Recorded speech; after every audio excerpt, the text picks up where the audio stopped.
台北市内目前有真侪所在烟火灯咧开，也有真侪民众要走去赏花，所以因为最近疫情关卡，住伫赏花地点附近的居民就无讲介欢喜啊。虽然讲阳明山的花季已经宣布取消，市政府也讲因会继续管控人数，避免疫情搁再扩开。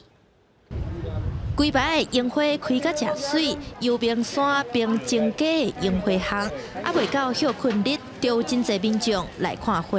我同学他们讲说，这边盛开80%，所以过来了。今天算平日，但是蛮多人，真的很多人，有没有吓到？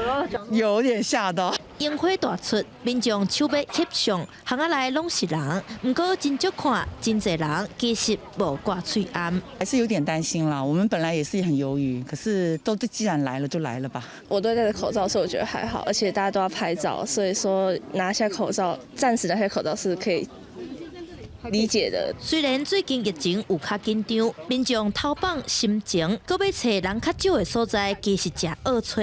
伫台北，目前搁有真侪所在烟花大出，亲像内湖的落华公园，搁有幽明山的花季，过去拢吸引真千人，甚至是真万人来看。住伫迄骹斗的居民，就惊讲人钱伤济，会有群聚感染的风险。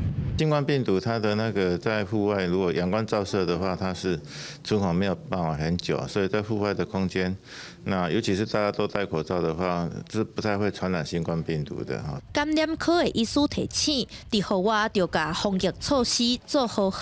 市府干部局是表示，目前决定取消相关花季的活动，会改用网络实景控管交通，让大家判断敢要前往。记者陈雅文、徐凯台北报道。